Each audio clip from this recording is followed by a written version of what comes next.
I'm Ben Weingarten. I'm Inez Stepman. I'm Will Chamberlain. I'm Amber Duke. And this is NatCon Squad, where common good and common sense meet. NatCon Squad is produced by the Edmund Burke Foundation, the home for national conservatism. Subscribe now on Apple Podcasts, Stitcher, Spotify, YouTube, or wherever you get your podcasts. As always, we've got a diverse array of topics to jump into this week, starting with Alcatraz and the Trump administration's desire to reopen that facility, potentially house illegal aliens, deportable illegal aliens there. Next up, Amber is going to talk a little bit about a related topic, the administration's $1,000 per person self-deportation plan.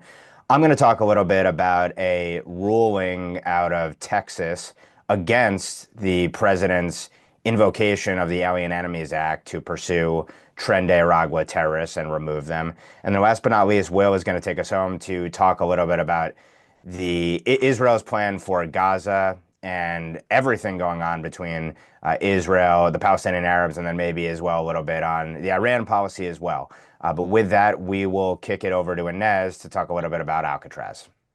Yeah, so a little bit of a fun topic inserted into the news cycle by President Trump, as he is so good at doing.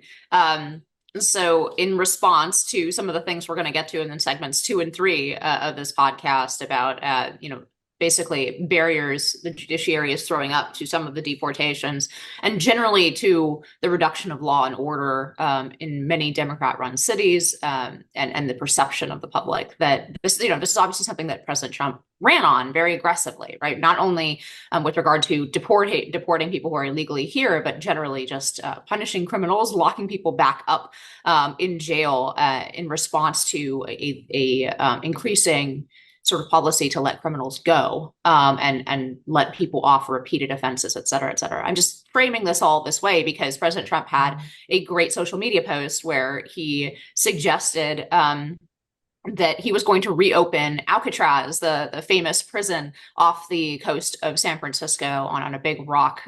It's now a museum, but it's actually a national park, so therefore belongs to the federal government. The federal government actually purchased it from San Francisco in 1972 for the National Park Service.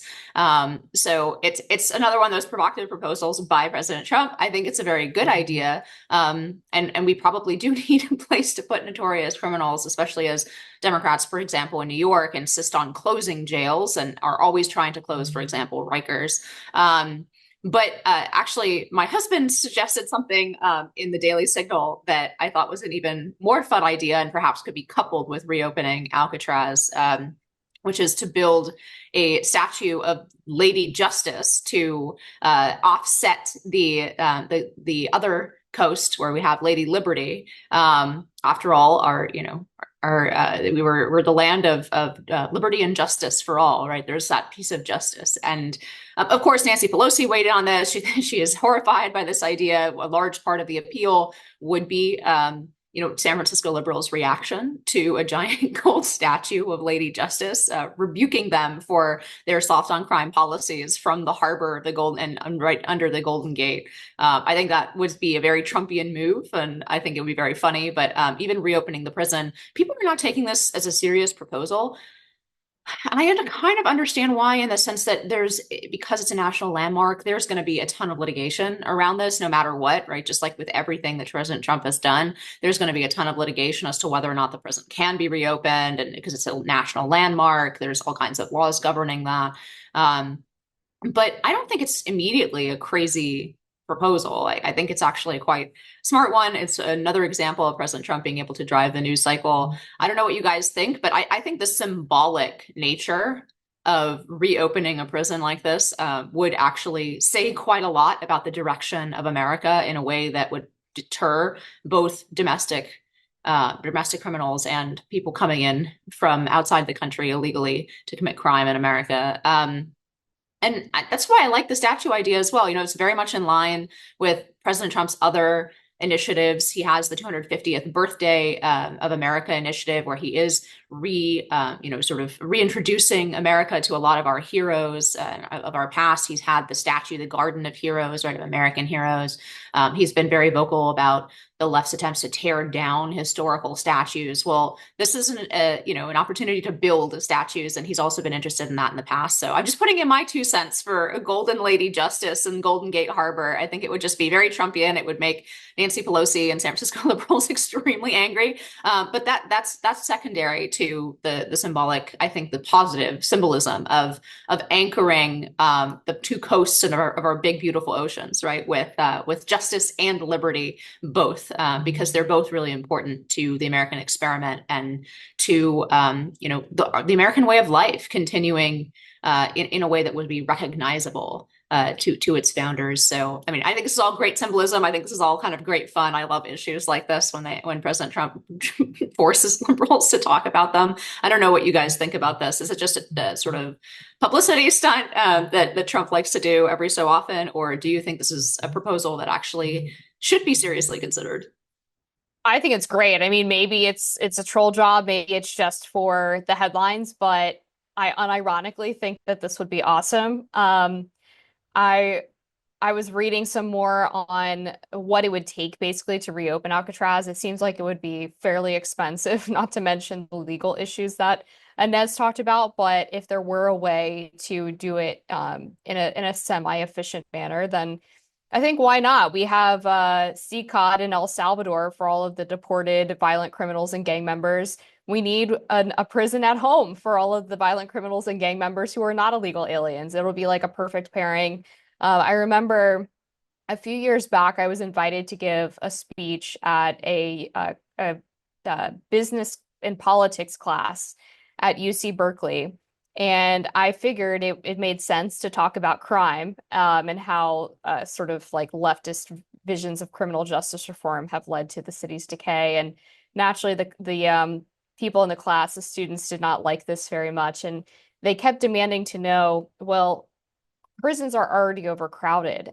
Don't you need to actually put fewer people in prison? And I was like, this is the kind of like core critical thinking skills that colleges and universities are conferring on students now that none of you thought that you could just open more prisons.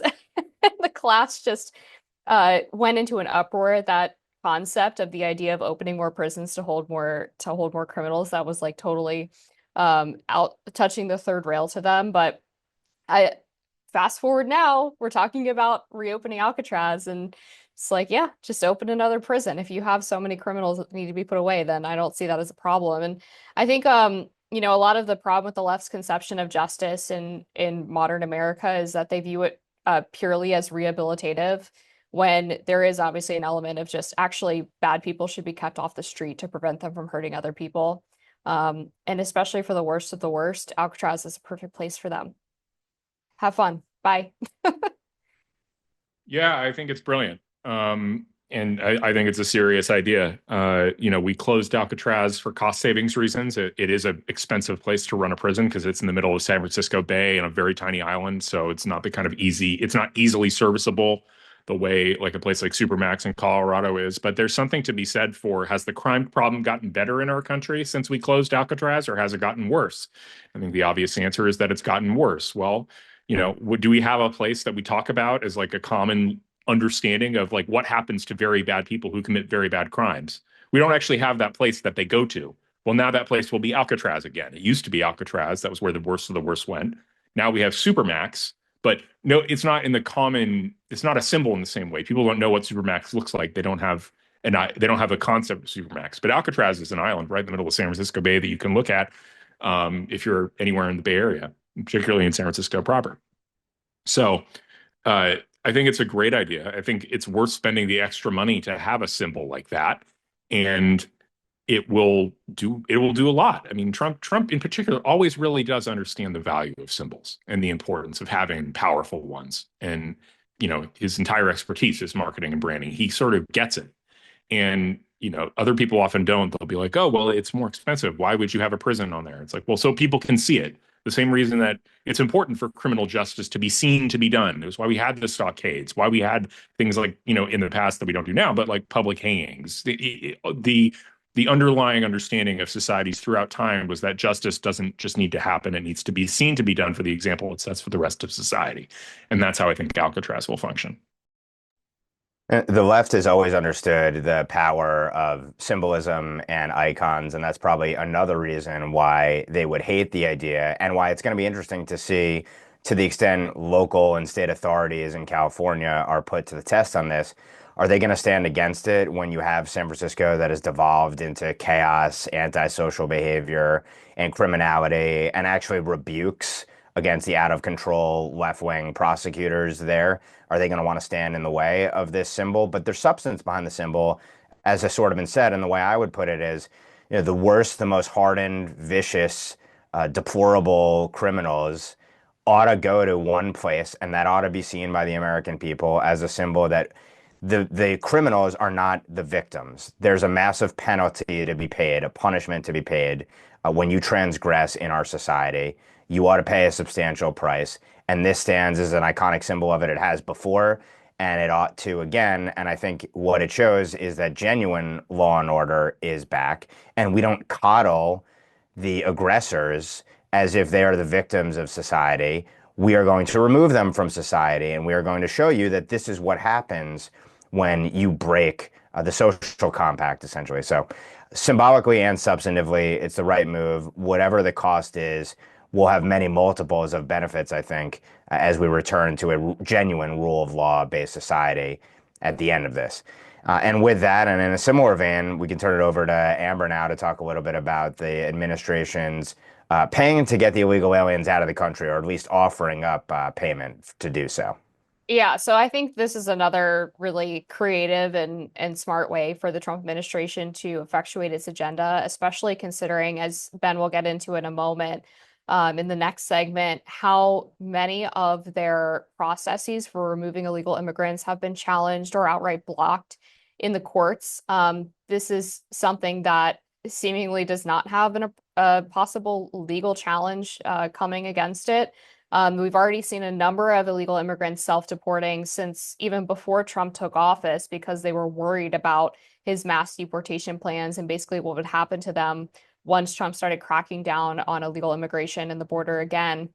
And now this is just an added bonus or incentive for more of those people to leave the country voluntarily. The Trump administration is offering a $1,000 stipend plus the cost of air travel for illegal immigrants to go home if they choose to self-deport. And you all probably remember there used to be that CBP One app under the Biden administration. Trump renamed it the CBP Home app, which is now being used as a tool to allow illegals to self-deport by just checking a box on the app and confirming that they've gone home. So they will then use this app in order to provide the payments to the illegals who do leave. They have to actually provide evidence that they are back in their home country before they get the final payment. And at first, I heard some people saying, well, you shouldn't incentivize people who came here illegally by giving them $1,000. And I mean, yes, but according to the cost breakdowns of the deportation process provided by DHS in concert with this program, the average price to go through the process of arresting, detaining, and then deporting an illegal alien is about $17,000. The average cost for providing this incentive plus the airfare is $4,500. So you're looking at saving taxpayers 70% for every illegal alien that's deported. And frankly, I think the number could probably be even higher, like 80 to 90%. I don't know how many flights to Guatemala, let's say, are $3,500. Maybe they have to have someone accompanying the illegal migrants, so they're actually paying for 2 or 3 plane tickets. I don't know where exactly those numbers come from. But needless to say, huge cost savings for taxpayers. You get more people to self-deport, which saves the Trump administration of a lot of the resources that are required when you're carrying out a mass deportation plan, and also prevents more of these deportations having the cries about due process and going through the courts and all of the injunctions and everything. So I think this is a pretty smart way of sort of effectuating the return of more illegals without massive government resources and at huge cost to the taxpayers. But I'm curious what you guys think about it, because I am sensitive to the idea that you shouldn't reward these people. But then again, I saw some Democrats responding to this by saying, well, no, we should actually make them pay a fine, but then they get a work permit and a path to legal citizenship, which is just amnesty, right? Like, no, actually, like I'm fine with paying them to leave if the alternative is that they get to pay to stay. Yeah, I mean, I think this is a great idea, and I think it's probably should be, or maybe it is, a herald of sort of a different approach the Trump administration will use to couple, at least with their attempts to deport people that I know we're going to get to this in the next segment, but are getting tied up in the courts in completely ridiculous ways. Nevertheless, like that's going to take a long time to resolve, right? So if you want to solve the problem, this is one of the rare great ideas that Mitt Romney had, right? You can make conditions in the United States for people who illegally here much more difficult, and many of them will leave. And people respond to incentives. It's why border crossings are down by whatever they are, 95%, right? Because people respond when the Biden administration threw the gates open and made it clear that everyone can come here, even if you come here illegally. We're going to reward you for that. We're going to reward you with temporary legal status. We're going to reward you with, material benefits. We're going to reward you by having you stay in the Roosevelt Hotel in Manhattan, right? And give you essentially money for food. And so, people respond to those kinds of incentives. And I'm not sure at all, actually, that people who are crying about President Trump's deportations now are going to like the alternative any better in terms of it. If you can't just single out some of the worst criminals and deport them quickly and efficiently, you can, as like this proposal, pay them to leave. You can make it much more difficult in 1,000 different ways for them to operate here. And here I'm suggesting that the Trump administration, I'm sure this is something they're looking at, should start going after employers, right? If you are employing somebody who's illegally in the country, right, there are going to be consequences for you, serious consequences that are meted out administratively and quickly, the way that the Trump administration has moved lightning fast on other administrative matters in other ways, like in the university context, right? So there are other ways to do this. We can simply make this place inhospitable to people who have broken our laws to come here. And I think, frankly, like, obviously, I think that the Trump administration should continue with the hard, quote unquote, hard deportations, especially when they're still looking at people who have committed other crimes in the United States. I think that's a good political place for them to be in. I think it's a just place for them to be in. But I'm glad that they're looking at alternative measures to essentially change the incentives game, because frankly, that probably could be a lot faster than having to deport 20 million people. Yeah, I think it's a great idea. I mean, you can even just do the math. If there are 10 million illegal immigrants in the country, and the average cost of a plane ticket home and $1,000 will end up probably being in the $3,500 range. Okay, that's what, 3.5 billion? Am I doing the math right? Or 35 billion? Assuming that's lower, we paid 120 billion to Ukraine. If it costs 35 billion to remove every single illegal immigrant from the country, that would be a good deal. I don't think it's a sufficient incentive to get people to move here. I mean, the idea that you would move here for the opportunity to get a flight back and $1,000, it's a lot of effort to try and come here in the first place, and the cost of coyotes is a lot higher than that. What it is an incentive, and it's just a simple way to make it possible for people who are like don't have a lot of money on their hands, but they're here illegally and they don't want to be deported on a military plane, and they think that's coming. Okay, here's a plane flight, free plane flight, and $1,000 to get yourself settled when you get home. It'll work beautifully. If anything, it's actually probably on the cheap side and maybe should be slightly more. It's not that we're incentivizing illegal migration. We're doing this. We're incentivizing people leaving, which is the entire point of President Trump's policy. And I mean, everybody always talks about, oh, it's just not possible to deport every illegal immigrant. Well, yeah, like not if you have to forcibly deport every single one, but that doesn't mean you can't give people a lot of good reason to want to leave. I think this is a reasonable policy, particularly on the cost benefit analysis basis. And this is to say nothing, by the way, of the cost, the real cost and the intangible cost to actually engaging in the law enforcement efforts to identify these individuals and then actually apprehend them and deport them ultimately, not to mention whatever legal processes would come down the pike. I mean, you can imagine, layer in all those costs, and whatever the analysis is, it has to be many multiples of the $1,000 here. I will say, on the other hand, it's just so asinine that we pay the price in terms of having our sovereignty eviscerated and then all of the myriad knock-on effects of mass illegal immigration into the country. And then we also have to pay to get the illegal aliens out of the country. But nevertheless, still, we have to look at things on a relative basis. This makes inordinate sense.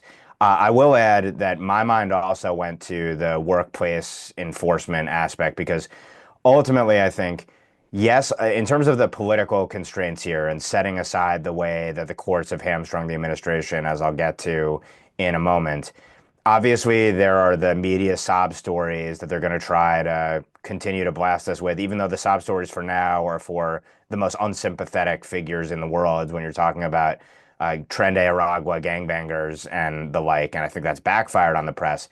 But when we get to the non-hardened criminal gangbanger illegal alien deportation part of the ultimate mass deportation scheme, and you know that the media is going to have a million sob stories, part of the challenge is going to be that. And another challenge is going to be that really it is the workplace enforcement that is probably the single most powerful, potentially deterrent to illegal aliens and self-deportation tool. And it's worth noting that the administration hasn't really focused there yet, even though that is going to probably generate the most deportations at the end of the day. But something did caught my eye a few days back. Chad Mizell, the chief of staff for Attorney General Bondi, put out a tweet where he said, "We are going after Illinois for restricting E-Verify. To eliminate illegal immigration and encourage self-deportations and protect U.S. workers, we must shut off unlawful job access. There will be consequences for any state that incentivizes illegal immigration." And that tweet references a suit that the DOJ has filed against the state of Illinois and its labor authorities with respect to making it hard, essentially, to implement E-Verify within the state.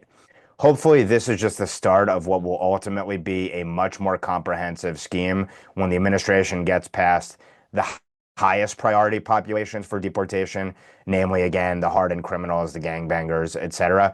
But ultimately, the workplace enforcement is going to be the toughest political lift because, of course, you're going to have one of the most powerful lobbies in the world on the other side of that, and that is corporate America. And that is really where the rubber is going to hit the road in terms of the success of this policy. But nevertheless, in terms of using all of the above measures, every single lever of power possible to deport, this is one lever that makes inordinate sense and probably will be difficult to challenge in the courts, although let's see. I'm sure there'll be a suit any second now on this. And with that, I will aptly turn it over to myself to talk about a case that is currently pending in district courts. And this is the case in Texas, whereas the media love to beat their chests about, a Trump-appointed judge challenged the Trump administration's invocation of the Alien Enemies Act to target Tren de Aragua members. So that Alien Enemies Act proclamation, the administration issued it back in March. And essentially what it said is that we've had an invasion or a predatory incursion via Tren de Aragua gangbangers engaged in essentially terrorist activities within the U.S., and that they are effectively directed by, facilitated, and fostered by the Venezuelan government in, I think the word that they use, the sort of term of art that's used is sort of a hybrid criminal state perpetrating an invasion of and predatory incursion into the United States, which poses a substantial danger to the United States. So as a consequence of that, the administration invoked the Alien Enemies Act, said that TDA is, quote, undertaking hostile actions and conducting irregular warfare against the territory of the United States, both directly and at the direction, as noted, clandestine or otherwise, of the Maduro regime in Venezuela. And by invoking the act, it, of course, subjects these alien enemies to immediate apprehension, detention, and removal. So, of course, you have had those who have been targeted under the Alien Enemies Act and set to be removed from the country challenge the proclamation in the courts. And Texas court, Southern District in Texas, I believe, court is presiding over one set of cases covering a few of the individuals who have been detained. So the detained have challenged the president's proclamation and basically said there's not a predatory incursion or an invasion that's transpired. And consequently, you can engage in these rapid detainment and removal activities that the administration used pursuant to that act. They don't argue that you can use other authorities to find and deport these individuals, including as members of terrorist organizations. But the AEA, the administration has used it in its own words because it lets the president use a particularly expeditious, statutorily authorized removal method for individuals found to present serious national security threats under specified circumstances. So the plaintiffs challenge the proclamation. They say basically it's not justified. And the administration says, well, here's why it not only is it justified and the proclamation speaks for itself, but a individual district court judge can't even make a determination as to whether this is essentially a lawful invocation of the Alien Enemies Act, because this is a question for the president. It's a political question. It's a non-justiciable question, whether or not we're at a state of war, whether or not there's a predatory incursion or an invasion that's transpired. And that's for the president to decide and to justify. And the courts can't touch this question, essentially. So there's back and forth, obviously. Both parties have made their arguments, and ultimately the judge sided with the plaintiffs in this case. And basically he says that the administration hasn't substantially justified the notion that there's an invasion or a predatory incursion.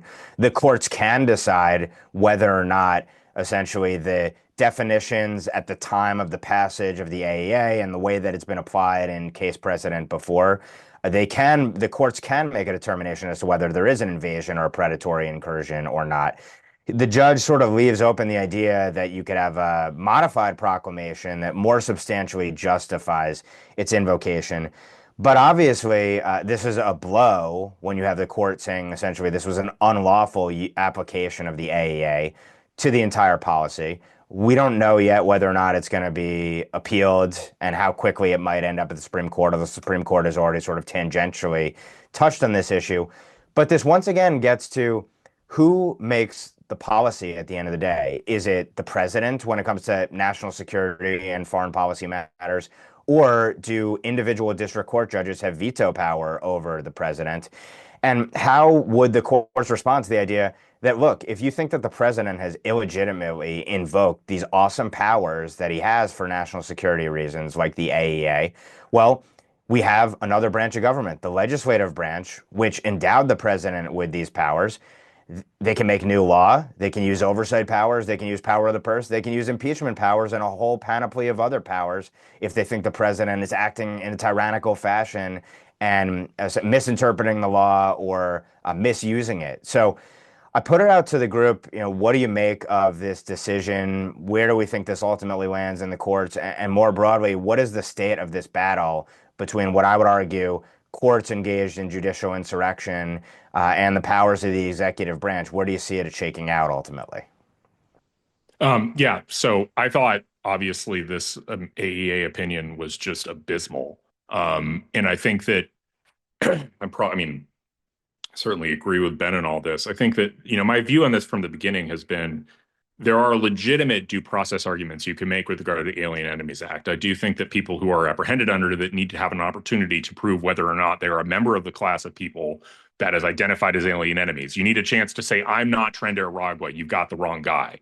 That's the extent of it, though. There's no judicial role to determine whether or not there has been an actual alien war or predatory incursion. These judges are not in possession of the necessary institutional knowledge. They're not entitled to classified information in this regard. They don't get to make this call. I mean, if the president is the sole organ of foreign policy in our country and is the commander-in-chief of the military, the only war for any other branch in regard to war and peace is the fact that Congress gets to declare war. But the judiciary has zero role in determining whether or not there is a war, whether or not there's a predatory incursion, and it's a matter of institutional deference. And if the judiciary is going to give that up, then we live in a juristocracy, and that's a crazy thing to tolerate.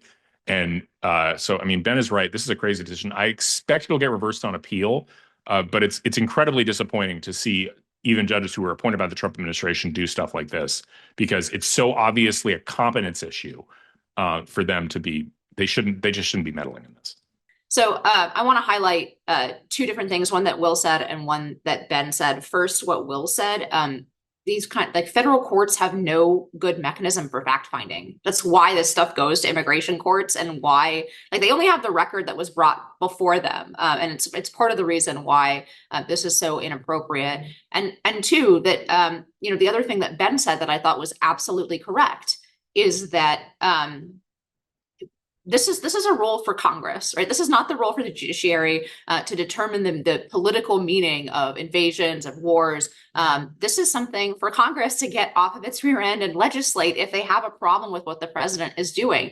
And this is the answer to so many of the challenges or the sort of hysterics around President Trump actually using the full functions of his Article 2 powers as the chief executive, is that people are acting as though the alternative in the past has been, and for the last, several decades, if not half century, has been that we have this schoolhouse rock, like Bill on the Hill, sort of three branches of government, and we've had this constitutional operation of government. That hasn't been the case.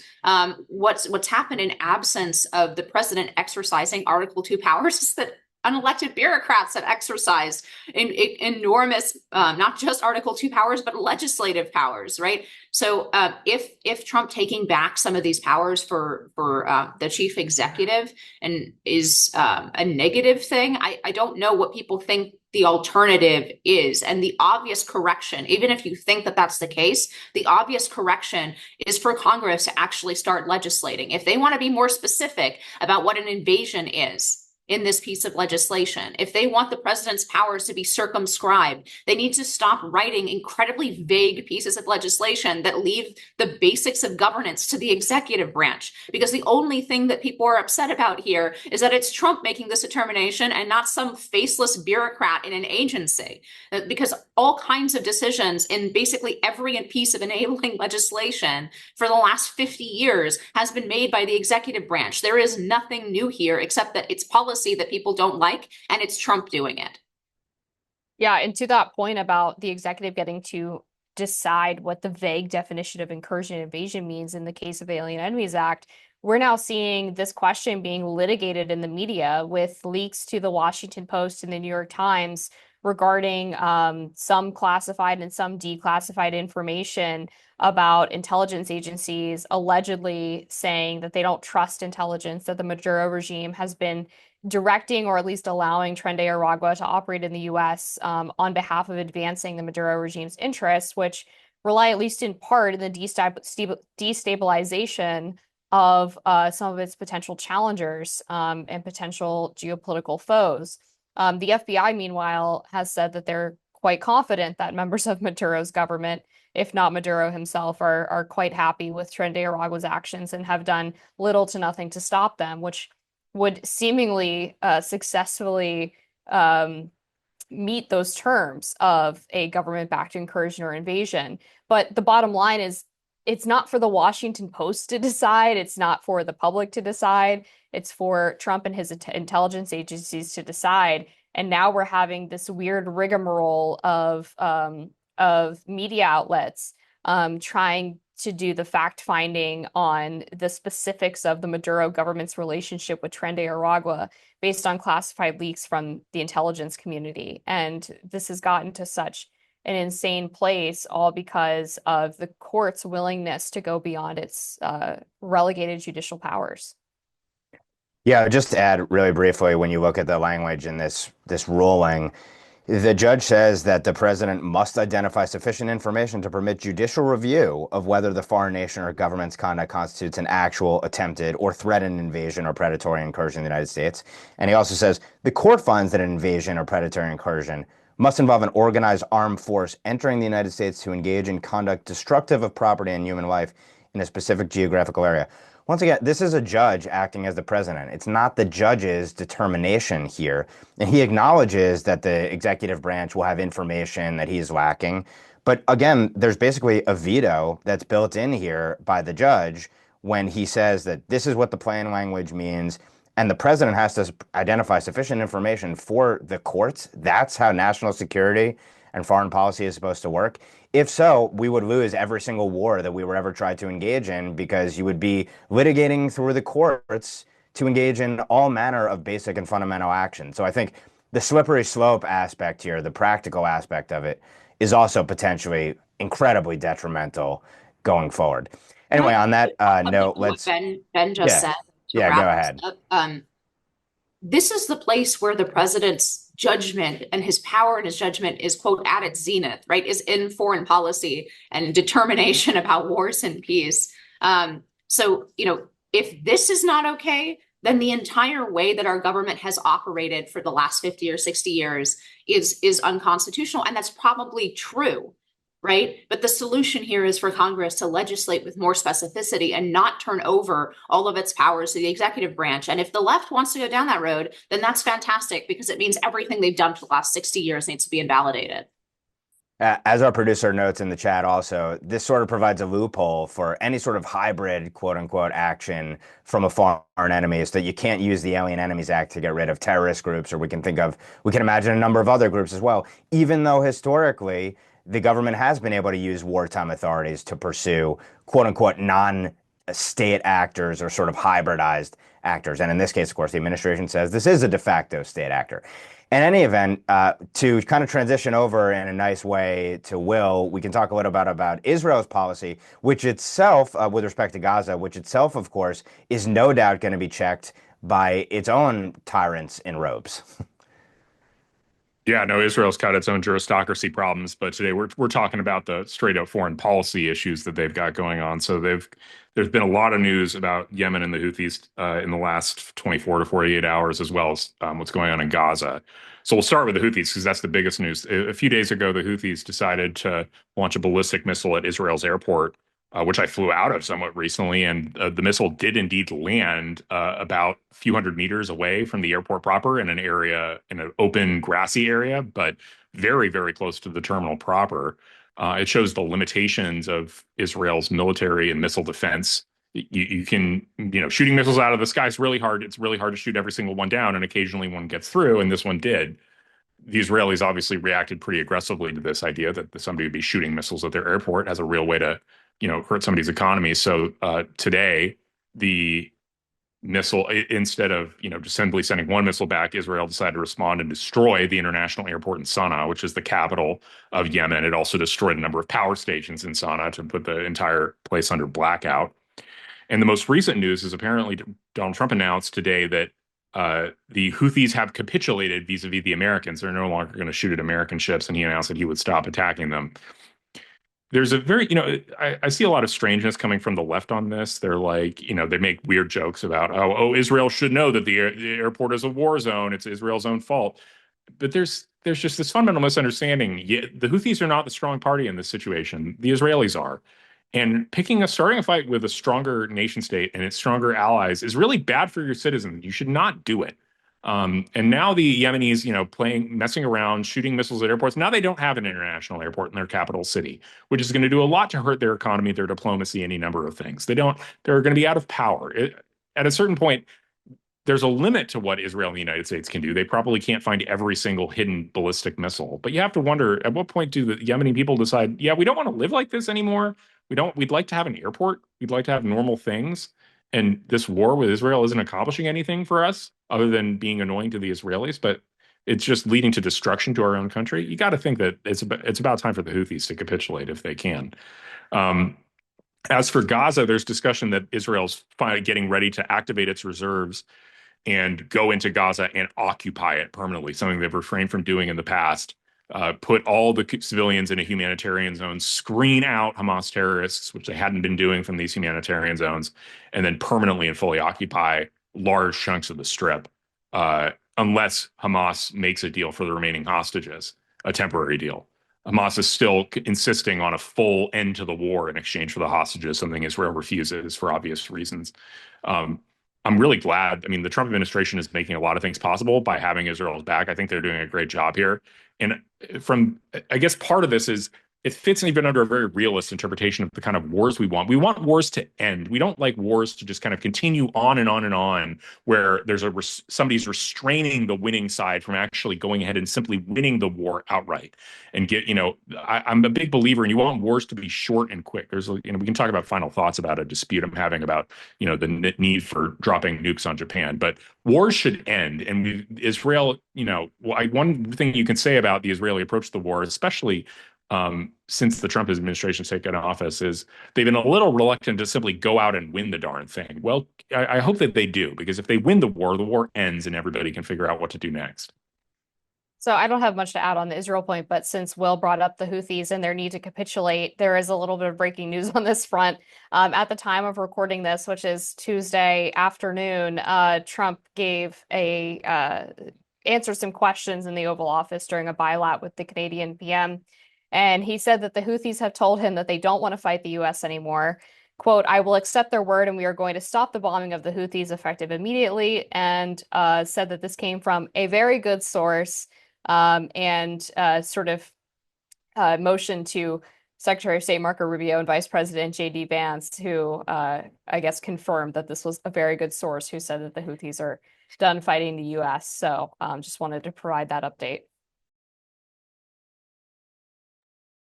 Yeah, I mean, there has been this notion for the last couple decades that what it means to have stability in the world is to have essentially these endless low-level conflicts that don't cost great powers like the United States very much, in the, like, comparatively, of course, to like the idea of having great power warfare or like open hostilities, right? I'm not sure that idea that we can kind of manage the world in that way. I mean, it seems pretty discredited at this point to me that we can manage the world by preventing sort of any conflicts from having a strong resolution one way or the other, and that constitutes peace. So I really agree with what Will said, that it's better to have a decisive victory. And this is like a larger problem. I think we've talked about this before, but the West seems unable to take a W. They feel guilty. Like a lot of Western countries seem to feel guilty about actually decisively winning a war and defeating their enemies. I don't think that it's, and in the case of Israel and Gaza, I don't think it's done even Palestinians, forgetting about the justice of the larger question. Like, I don't even think it's done Palestinians any good to essentially fund their endless series of losing against a more powerful country and a more powerful force that they've been propped up essentially by world charity in doing so. And it hasn't been, like Will said, that's a hell of a way to spend, the next 5 generations. So yeah, I mean, I don't think this is one of those notions that this is somehow more humane. I don't, and I think it does spring from a deeper conviction that war is somehow an aberration of the human condition and something that can be avoided or managed. Whereas I think that's again, I think that idea is pretty clearly discredited in the last 20 years. Israel has repeatedly not decisively won wars that it could have finished, and the consequence has just been repeated terrorist attacks on its people, the festering of genocidal cause. And with respect to Gaza, whether it's the Trump plan ultimately, this plan, and I believe that they ought to go through with the plan of a massive surge and swift and decisive victory, as I've been arguing really since the start of this conflict. Because ultimately, if you fight according to suicidal rules of engagement and you try to appease the quote unquote global community, you end up in a bloody, non-decisive victory, and the problems fester and they only crop up and get worse the next time around. But just with respect to Gaza more broadly, and I've made this point on social media a bunch of times, but I just think it's worth reiterating. Israel forcibly removed thousands of its own citizens from Gaza, gave it over to the Palestinian Arabs, who proceeded to destroy the infrastructure they were given in a deal that was supposed to be for peace, elect Hamas, turn it into a terror state, fueled with billions and billions of dollars of foreign aid to build that terror state infrastructure, repeatedly attacked Israel, and then on October 7th engaged in an act of war, an invasion of Israel, which the Palestinian Arab quote-unquote civilians participated in to a large extent, held hostages, engaged in the murders, rapes, and other atrocities that day and for hundreds of days since, as hostages have remained in their clutches. And the bottom line is that the just response to that is to say, we gave you this land, we gave it to you for peace. We pissed off and inflamed thousands of our own people and upended their lives in service of this policy to give this to you. We gave you a de facto Palestinian state. And what did you do with it? You turned it into a terrorist state, the world's terrorist state par excellence. The only decisive victory, I think, ultimately, is for essentially the self-deportation of the Palestinian Arabs there who have engaged in these acts, and or B, the full reoccupation. And it shows you that there's a cost that has to be imposed and exacted on people. And for the Palestinian Arabs, the only cost that I think really speaks in their own terms is the loss of land, the loss of whatever sovereignty they had there. So it's politically unpopular opinion, obviously, and I think you have very credible international lawyers who would argue that this is actually the just result, and ultimately that for the Palestinian Arabs themselves, leaving Gaza will end up in a far better position than what the alternatives might look like. Also worth noting, of course, the Egyptians and others foreclosed any attempt for genuine refugees there to be able to leave. Why is that the case? Not a question that's talked about. Why did the Biden administration from the start say that no Palestinian Arabs should be resettled during the pendency of the war? Basically made people cannon fodder. At the end of the day, I think this is the only just and rational plan. It's the Trump plan, or it's what Israel is proposing right now, or some combination of the two. And this is the only way that there will be a decisive victory. I think that the alternatives that are being bandied about will ultimately lead to either Hamas's reemergence or the emergence of a Hamas 2.0, some other force. Ultimately, only a substantial and decisive victory and loss for the aggressors here is the only thing that will ultimately achieve peace. Victory will achieve peace at the end of the day. Again, an unpopular opinion. I'm sure some of our viewers are going to take the other side of this position, but I think Israel has to do what it deems to be in its national interest. And it doesn't appear that the United States is standing in the way. And in fact, it appears to be inviting it. And I think that's all to the good, ultimately, to genuine peace and stability in the region based upon the realities on the ground.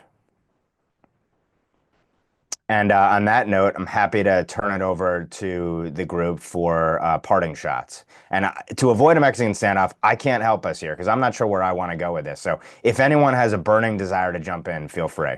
I can start. So ProPublica was awarded a Pulitzer Prize this week for its reporting on a woman by the name of Amber Thurman who died after taking an abortion pill. And the crux of this article was the heavy insinuation and implication that this woman died because of an abortion ban in Georgia. But the article actually does nothing to factually back that up. In fact, the story behind what happened was probably a case of just classic medical malpractice. Basically, this woman had taken an abortion pill to terminate her pregnancy, and there was some fetal tissue that was left behind that became infected. She went back to the hospital to seek a D&C, which removes that remaining tissue, gets rid of the infection, and the hospital, for whatever reason, waited a really long time. Sometimes hospitals will wait for the body to sort of naturally expel the remaining tissue. Sometimes they'll give you antibiotics and the D&C might be sort of a last resort. In this case, they waited too long and the woman tragically passed away. But there is nothing in Georgia's abortion law that would have prevented them from providing the woman that D&C. The law obviously only applies to babies that are still alive, that have a heartbeat. In this case, she had already successfully completed the abortion. It was the remaining tissue that was causing the problem. So there would be, again, nothing under Georgia law that would prevent her from getting this D&C to remove the remaining fetal tissue. So again, ProPublica provides nothing in the article that indicates the hospital intentionally waited because they were worried about Georgia's law. And if that is the case that they did that, then they are illiterate and shouldn't be doctors because the law doesn't say that they can't do that. And if they didn't wait that long because of Georgia's law and there was some other reason, then this again is a classical case of medical malpractice. So basically, to sum it up, ProPublica got a Pulitzer Prize for a story that doesn't prove any of its basic assertions, is heavy on innuendo, heavy on implication, and basically reached the exact opposite conclusion of what the facts bore out in that piece. So it's just another reminder, I think, of how far the Pulitzer Prize, particularly for journalism, has fallen, where outlets like the New York Times and the Washington Post got Pulitzers for their bogus reporting on Russiagate and numerous other issues. Haven't returned them, by the way, still happily celebrate their Pulitzers for those stories. So it's basically just a bogus prize. Actually, if you get a Pulitzer at this point for journalism, you should probably be embarrassed. Yeah, I mean, more quote unquote excellent reporting from ProPublica, who of course famously kicked off the terrible investigations into the Supreme Court, finding out that Justice Clarence Thomas had a rich friend who invited him fishing one time. So I don't know.